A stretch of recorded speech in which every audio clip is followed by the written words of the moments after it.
समस्या हमने सबसे बड़ी समस्या बताई थी एफडीआई के जरिए जो विदेशी निवेश आ रहा है और विदेशी कंपनियां भारत में आ रही हैं, उनकी वजह से क्या क्या खतरा हमें हो सकता है। उसमें सबसे बड़ा खतरा है युद्ध का खतरा, कि हमें भविष्य में युद्ध का सामना करना पड़ सकता है। और दूसरा जो भाग था हमारा, उसमें हमने समाधान पे चर्चा करी थी, जिसमें समाधान जो मुख्य 3-4 समाधान हमने बताए थे।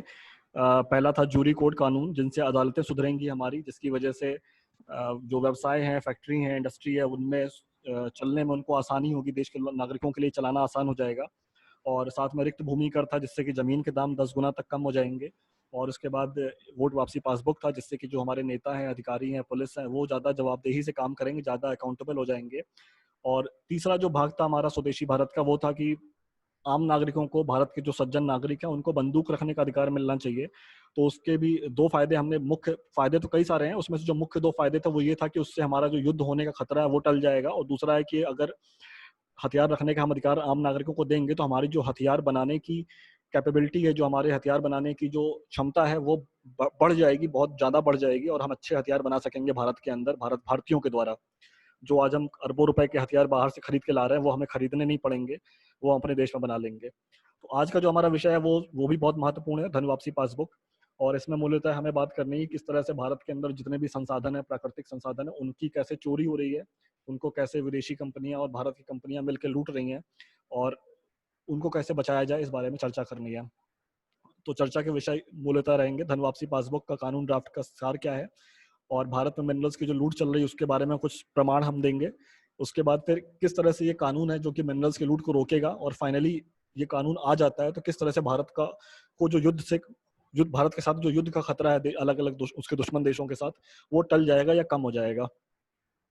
तो धन वापसी पासबुक कानून है क्या, पहले इसके बारे में शॉर्ट में एक समरी बता देते हैं हम, कि ये कानून अगर गैजेट में छप जाता है तो उसके बाद जो भारत सरकार के नियंत्रण में जितने भी खनिज एवं प्राकृतिक संसाधन हैं, वो देश के नागरिकों की संपत्ति घोषित हो जाएंगे। और देश के समस्त खनिज, स्पेक्ट्रम और सरकारी भूमि, तीन चीजें हैं, ध्यान देना यहाँ पे, कि खनिज जितने भी मिनरल्स हैं, स्पेक्ट्रम है, जो कि स्पेक्ट्रम जानते होंगे, जो मोबाइल फोन के नेटवर्क वगैरह आते हैं, वो स्पेक्ट्रम होता है पूरा। और सरकारी भूमि, जितनी सरकारी भूमि है, यूनिवर्सिटी है बहुत सारी, जेएनयू है, आईएम है, और एयरपोर्ट है, ये सब चीजें भी हैं, इनकी सरकारी भूमि से प्राप्त होने वाली रॉयल्टी जो है, उसका किराया, जो भूमि उसका किराया, और जो खनिज और स्पेक्ट्रम है उनसे जो रॉयल्टी है, इनका जो सारा पैसा मिलेगा, भारत सरकार को मिलेगा, वो सारा पैसा भारत सरकार का ना होकर के देश के नागरिकों का होगा। 135 करोड़ देश के नागरिकों के नाम एक संयुक्त खाता होगा, उसके खाते में रखा जाएगा उस पैसे को। और उसका होगा क्या, उस पैसे का होगा क्या, उस पैसे को 65%, उस पैसे का 65% हिस्सा, 65% हिस्सा भारत के नागरिकों में समान रूप से बांट दिया जाएगा, और 35% हिस्सा सेना के खाते में जाएगा, सेना के लिए खर्चा किया जाएगा। तो धन वापसी पासबुक का अगर नमूना देखना चाहते हैं तो ये उसकी जो धन वापसी पासबुक जैसे आप शब्द समझ रहे होंगे, पासबुक जो होती है, जैसे बैंक की पासबुक आपने देखी होगी, वैसी पासबुक होगी इसकी भी। और उसका ये पहला पेज है, जो कवर पेज है, ये बाएं हाथ में आपको दिखाई पड़ रहा होगा, और दाहिने हाथ पे ये उसका एक अंदर का पन्ना है कि जनवरी में प्राप्त कितनी आपको पैसा आया, फरवरी में कितना आया, और अलग अलग चीजों से, जैसे कोयला है, लोहा है, तांबा है, कच्चा तेल है, पत्थर, बजरी, स्पेक्ट्रम, अन्य खनिज, सरकारी भूमि का किराया। तो हर महीने किसमें किस किस चीजों से कितना कितना रुपए की आमदनी हो रही है भारत की, और उस आमदनी जो जिसको रॉयल्टी कहेंगे हम लोग, वो हमें मिलेगी हर महीने। तो किसी महीने में कुछ मिल रही, किसी महीने में कुछ मिल रही है। ये घटती बढ़ती रहेगी, कितनी बिक्री हो रही है उसके आधार पे, और उसका दाम कितना है। तेल का दाम जैसे घटता बढ़ता रहता है, अन्य चीजों का भी दाम घटता बढ़ता रहता है, तो उसके आधार पर इसका दाम भी घटता बढ़ता रहेगा। अब ये कानून छपेगा तो 30 दिन के भीतर हमको धन वापसी पासबुक मिलेगी, जो मैंने दिखाया यहाँ पे पहले पेज पर। और कानून छपने के बाद प्रधानमंत्री एक राष्ट्रीय खनिज अधिकारी, नेशनल मिनरल रॉयल्टी ऑफिसर, इसकी नियुक्ति करेंगे प्रधानमंत्री। और ये जो एनएमआरओ, इसे शॉर्ट में एनएमआरओ कहेंगे, ये एनएमआरओ जितनी खनिज रॉयल्टी, सरकारी जमीन है, उनका किराया तय करने का काम करेगा, उनको इकट्ठा करने का काम करेगा, किराए को और पैसे को। और उन पैसों को जो है बैंक खातों में, भारत के जो नागरिक है उनके बैंक खातों में जमा करने के लिए जितने कर्मचारी हैं, उनको सबको नियुक्ति करके उनका काम करेगा सारा ये। तो एक तरीके से जो एनएमआरओ ये पूरा इसकी देखरेख करेगा, जो धन वापसी कानून है इसके जो अंडर में जितने भी काम आएंगे सबकी ये देखरेख करेगा। और एनएमआरओ जो होगा वो वोट वापसी पासबुक के दायरे में होगा, मतलब एनएमआरओ को पहली बार प्रधानमंत्री नियुक्त कर देंगे, और उसके बाद अगर आपको उसका काम पसंद नहीं आ रहा है या कोई और समस्या आपको दिखती है, तो उसे आप बदल सकते हो किसी भी दिन। दूसरे एनएमआरओ को उसकी जगह पे नौकरी पे रख सकते हो। तो उसके लिए आपको करना क्या होगा, जो भी नया व्यक्ति है एनएमआरओ पद के लिए जो भी उम्मीदवारी रखेगा अपनी, उसके समर्थन में जाके आप अपनी राय दे सकते हो। और उसके बाद अगर उसके वोट जो है मौजूदा वोट से ज्यादा, मौजूदा एनएमआरओ के वोट से ज्यादा हो जाएंगे, तो प्रधानमंत्री उसको बदल सकते हैं नए से। वो पूरा आपको प्रोसीजर जो आपको इसके लिए पूरा ड्राफ्ट पढ़ना पड़ेगा, यहाँ पे हम सिर्फ सार बता रहे हैं। तो मोटा मोटा बस ये है कि एनएमआरओ को आप बदल सकते हैं किसी भी दिन। अब भारत में मिनरल्स की लूट कैसे चल रही है इस समय, क्या है कि हमारे यहाँ जितने भी मिनरल्स की, कोयला है, लोहा है, चांदी है, सोना है, जो भी है, वो सब जमीन के अंदर से निकलता है। और उसको खोदने के लिए, उसको प्यूरिफाई करके और उसके सब बाजार में बेचने के लिए और अलग अलग मशीनों में इस्तेमाल होने के लिए जो खुदाई हो रही है, उनको खुदाई करने वाली जो कंपनी है, ज़्यादातर सब बड़ी बड़ी कंपनियां हैं, और वो सब जो है सरकारी भ्रष्टाचार के जरिए बहुत ही कम दाम में जो माइंस है उनको ले लेती हैं, लीज पे ले लेती हैं। जैसे अगर यहाँ पे आप टेबल देख पा रहे हो, तो यहाँ पे आपको क्या दिखेगा कि कुछ माइंस हैं जिनका दाम 154 रुपए पर मीट्रिक टन है, एमटी है, रुपीस पर एमटी मीट्रिक टन। और कुछ है जिनका दाम 1100 रुपए है। मतलब एक ही चीज के लिए कोई 154 रुपए दे रहा है, कोई 1100 रुपए दे रहा है, और कोई एक है वो 1600 रुपए भी दे रहा है। तो ये जो इतना अंतर दिखाई पड़ रहा है, इसके क्या कारण है? उसके कारण है ये भ्रष्टाचार है। कि मतलब ये इनको जो है किसी बड़े अफसर से, बड़े अधिकारियों से मिली भगत करके ये लोग कोई कम दाम पे, कोई ज्यादा दाम पे पा जाता है। और उसका जो बहुत सारे नागरिक विरोध भी करते हैं। जैसे अभी भीलवाड़ा में 2010 की ये रिपोर्ट है, अगर आप देख पा रहे हो, समाचार पढ़ पा रहे हो, तो इसमें यहाँ पे भीलवाड़ा इलाके में यहाँ पर जिंदल जो है उनको एक माइंस दी गई थी, और उन्होंने जो है जबरदस्त वहाँ खुदाई करी, जितना उनको दिया गया तो उससे बहुत ज्यादा खुदाई कर डाली, जिसकी वजह से वहाँ पर जो लोग रहने वाले निवासी थे उनको बहुत तकलीफों का सामना करना पड़ा। कई लोगों के 300-400 जो घर थे उनमें दरारें आ गई, वो घर टूटने के कगार पे आ गए, वहाँ जो गड्ढा हुआ उसकी वजह से। और इस तरह से वहाँ के लोगों को बहुत परेशानी का सामना करना पड़ा, जिसकी वजह से राजनीतिक पार्टियां हैं उन्होंने धरना प्रदर्शन का ड्रामा किया, लेकिन कोई फायदा नहीं हुआ, क्योंकि उनके ऊपर जो जिंदल है उनके ऊपर बड़े बड़े अधिकारी, बड़े बड़े नेताओं के हाथ हैं, आशीर्वाद है उनका। इस वजह से कोई फायदा नहीं मिला। जो अगर धन वापसी पासबुक कानून होता तो यहाँ पे उसका समाधान हो जाता है, ऐसी नौबत नहीं आती जैसे कि नौबत आई यहाँ पर। और ये जो जिंदल वाला उदाहरण हमने दिया है, ये पहला उदाहरण, मतलब अकेला उदाहरण नहीं है, पूरे भारत में इस तरह के हजारों माइंस है, हजारों ऐसे बड़ी बड़ी कंपनी है जो इस तरह का काम कर रही हैं। जिसमें कि एक टाटा वाला उदाहरण जो हमने डाल रखा था, कि टाटा झारखंड में 1 रुपए में कोयला खोद रहा है पिछले 70-80 सालों से, 1946 से लेकर के, और उसको अगले 1000 साल के लिए मिली हुई है खुदाई करने के लिए। 1 रुपए के, 1 रुपए में 1 एकड़ की खुदाई के लिए हर साल का कॉन्ट्रैक्ट मिला हुआ है। तो धन वापसी पासबुक कानून आ जाता है, तो जैसा मैंने बताया जिंदल वाले उदाहरण में, कि अगर ये कानून होता तो कैसे रुक जाएगी, कि लोगों को हर महीने उससे पैसा आएगा धन वापसी पासबुक के जरिए। जो भी वहाँ की देश के अंदर जितने भी रॉयल्टी, जो भी रॉयल्टी मिल रही है, कोयला से, सोना से, चांदी से, तेल से, कच्चे तेल से, गैस से, जितने भी प्राकृतिक संसाधन है, जमीन के दाम है, जो सरकारी भूमि है उसके दाम पे किराया जो मिल रहा है, तो जब इन चीजों का दाम, सपोज सरकार ने किसी को मुफ्त में दे दिया या फिर बहुत कम दाम पे दे दिया, जैसे टाटा वाला उदाहरण मैंने बताया, तो क्या होगा कि धन वापसी पासबुक में जो आपको पैसा आ रहा है हर महीने वो घट जाएगा। उस वजह से क्या होगा कि आपको समझ में आ जाएगा, हाँ भाई लगता है सरकार ने कोई धोखाधड़ी करी है, कोई समस्या खड़ी करी जिस वजह से मुझे पैसा इस महीने कम आया। तो लोगों की टेंशन होगी, तो वो फिर पता करेंगे इस बारे में कि अच्छा पैसा क्यों कम हो रहा है। तो जब जानकारी करना शुरू करेंगे तो सरकार जो है, सरकार को जवाब देना पड़ जाएगा कि भाई ऐसा क्यों हो रहा है। तो इस वजह से क्या होगा, धन वापसी पासबुक कानून अगर आ जाता है तो जो लूट चल रही है वो लूट रुक जाएगी, या लूट बहुत कम हो जाएगी। सरकार खुलेआम जिस तरह से आज की तारीख में लूट रही है वो नहीं हो पाएगा। और किस तरह से इससे युद्ध के खतरे से हम बचेंगे, अगर ये धन वापसी पासबुक कानून है, इस ये कैसे हमें युद्ध के खतरे से बचाएगा, तो उसके दो तरीके, दो कारण हैं बचाने के। पहला कारण तो है कि जब लोगों को हर महीने उससे पैसा मिलेगा, लोगों को देश के लड़ने के लिए वजह मिल जाएगी। और दूसरा कारण, हथियार निर्माण में हम बेहतर हो जाएंगे। तो ये कैसे होगा कि जब मिनरल रॉयल्टी जब पहुंचेगी लोगों के पास, जब जमीन का किराया, भूमि का, सरकारी जमीन का किराया और रॉयल्टी का जो मिनरल की जो रॉयल्टी पहुंचने लगेगी, पैसा पहुंचने लगेगा 400-500 रुपए महीने में हर व्यक्ति के पास, तो उसके पास एक वजह रहेगी कि देश के लिए वो लड़े।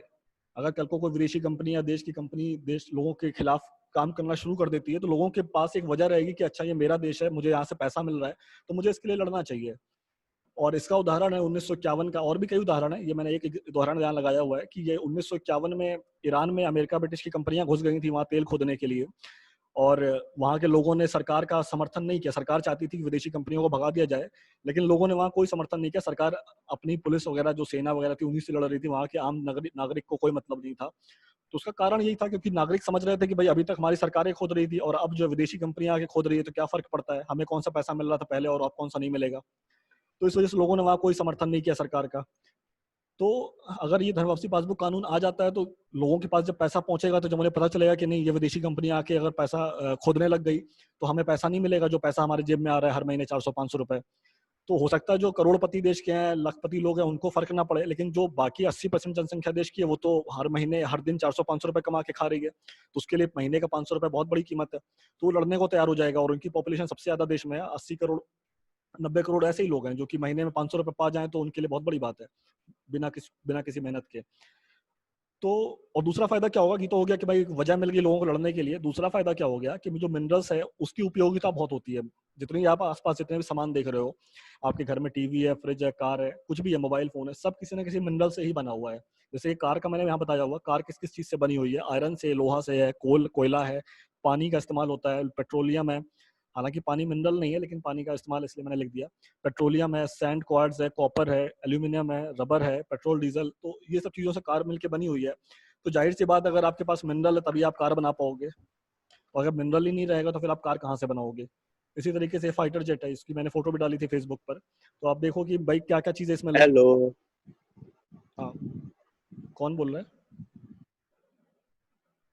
तो थोड़ा मैं लेट ज्वाइनिंग किया, थोड़ा मुझे भी बता सकते हैं कि ये पासबुक क्या होता है, क्योंकि मैं डाउनलोड कर रहा था तो जूम ऐप, तो थोड़ा अच्छा, टाइम लग गया। ठीक है, मैं अभी फिर से बता दूंगा दोबारा से, एक बार ये खत्म हो जाता है मैं फिर से एक बार रिवाइज कर दूंगा। ठीक है। ठीक है। हाँ ठीक है, ओके, अभी म्यूट कर लीजिए आप अपने आप को। अब मिनरल्स क्या है कि जैसे मिनरल्स फाइटर जेट है, तो अगर आपको देश में चाहते हैं कि आपका देश फाइटर जेट बनाए तो उसके लिए मिनरल चाहिए। उसको क्या क्या चाहिए? जर्मेनियम चाहिए, निकल चाहिए, लेड चाहिए, टंगस्टन चाहिए, tantalum, molybdenum, titanium, copper, silver, lanthanum. तो ये सब चीजें कहाँ से आती हैं? सब जमीन के अंदर से निकल रही हैं। तो जब विदेशी कंपनियां या देश की कंपनियां जो रद्दी के भाव में खरीद रही हैं, खोद रही हैं, क्या नाम है, मिनरल्स, तो जिनके अंदर टैलेंट है कुछ बनाने का, वैज्ञानिक है, इंजीनियर है, उनको बनाने का उनके पास हुनर है, मान लीजिए उन्होंने पढ़ाई करी, रिसर्च करी, उनके पास बनाने का हुनर है फाइटर जेट, तो उनके पास ये पहुंचेगा कैसे? वो देंगे ही नहीं, क्योंकि वो देखेंगे अगर मैंने इसको दे दिया, बेच दिया इसको, तो ये बना लेगा फाइटर जेट, तो मुझसे बड़ा हो जाएगा, मुझसे पावरफुल हो जाएगा। तो इस तरह से क्या होता है, जो विदेशी कंपनियां, देश की कंपनियां जो मिनरल्स खोद रही हैं, वो पूरा कब्जा रखती हैं मिनरल के ऊपर, ताकि जो आम नागरिक हैं जिनके पास हुनर है कुछ करने का, कुछ अच्छा करने का, वो मिनरल्स ना पा जाएं और मिनरल पा करके वो कुछ ऐसा ना बना डालें कि जिससे उनका धंधा बंद हो जाए। तो मिनरल्स, इसीलिए मिनरल्स पर जो सरकार का, आम नागरिकों का बहुत अच्छा नियंत्रण होना चाहिए, जो कि धन वापसी पासबुक जो काम करेगा। और इस पर एक चीज मैं और दिखाना चाहूंगा आपको। ये दिखाई पड़ रहा है आपको? यूएस नेशनल डिफेंस शायद आ रहा है, आ रहा है। आ रहा है। तो ये देखिए, ये अमेरिका का मुझे एक आर्टिकल मिला, इसमें दिखा हुआ है, अगर आप इसे पढ़ पा रहे हो, कि स्ट्रॉन्गर विथ मिनरल्स। ये क्या है कि अमेरिका में इस समय एक एक्टिविज्म चल रहा है, वहाँ के कार्यकर्ता हैं जो कि इस चीज पर काम कर रहे हैं कि जो अमेरिका की सेना है उनको जो है मिनरल्स पर ज्यादा अधिकार दिए जाएं। उनको मिनरल की जो जो मिनरल की आपूर्ति है उसे आसान बनाया जाए, ताकि उनको तेजी से हथियार बना सकें। तो ये अगर आप पढ़ पा रहे हो, यहाँ लिखा हुआ है, according to a recent poll 6 in 10 voters support streamlining the US mine permitting process to ensure the department of defence has timely access to the mineral resource necessary for our national security. मतलब कि 10 में से 6 voter चाहते हैं कि जो US mine permitting process है, US की जो अमेरिका की जो मतलब माइनिंग का जो प्रोसेस है, माइनिंग करने का, खोद कर निकालने का, प्यूरिफिकेशन, जो भी मेटलर्जी वगैरह करने का प्रोसेस है, उसको आसान बनाया जाए, उसको ऐसा रखा जाए कि जो वहाँ का डिफेंस डिपार्टमेंट है अमेरिका का, उनको आसानी से मिनरल मिल सकें। और इस पर बहुत सारी जानकारी दिया हुआ कि मतलब ये अमेरिका का जो डिफेंस डिपार्टमेंट है उसने 750 टन है, ये किलो नहीं है, टन है, 750 टन मिनरल जो हर साल खर्च करते हैं मिलिट्री के ऊपर।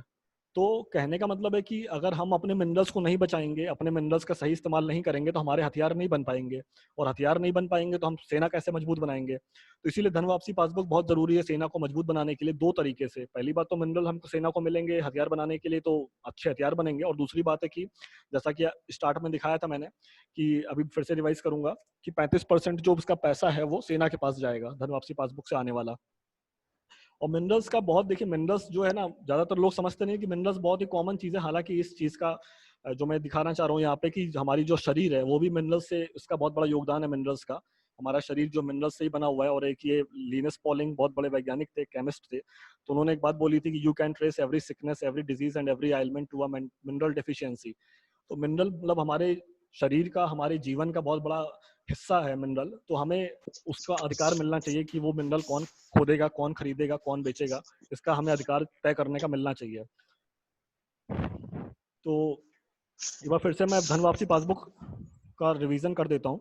धन वापसी पासबुक कानून क्या है कि ये कानून गैजेट में छपने के बाद भारत सरकार के नियंत्रण में जितना भी खनिज है, जितना भी प्राकृतिक संसाधन है, लोहा है, चांदी है, सोना है, तो तांबा है, कच्चा तेल है, पत्थर है, बजरी है, स्पेक्ट्रम है, और कोई भी चीज सरकार, और साथ साथ सरकारी भूमि है जैसे जेएनयू है, आईएम है, जितने विश्वविद्यालय हैं, इनकी जो जमीन है, एयरपोर्ट है, इनकी जो जमीन है, उनका जो किराया है, वो भारत के 135 करोड़ नागरिकों को दिया जाएगा। तो जो पूरा किराया और पूरा जो रॉयल्टी आएगी, उसका 65% हिस्सा भारत के नागरिकों में समान रूप से बांटा जाएगा, और बाकी जो 35% हिस्सा है वो सेना के खाते में जाएगा, सेना के लिए खर्चा किया जाएगा। और इस कानून के छपने के बाद प्रधानमंत्री एक राष्ट्रीय खनिज अधिकारी की नियुक्ति करेंगे, और वो राष्ट्रीय खनिज अधिकारी इसका सारा लेखा जोखा, सारा ब्यौरा रखेगा, सारी जानकारी इकट्ठी करेगा, सारा पैसा जो भी किराया आ रहा है, जितना मिनरल रॉयल्टी आ रही है, वो सबको बांटने का काम का देखा जोखा राष्ट्रीय खनिज अधिकारी रखेगा।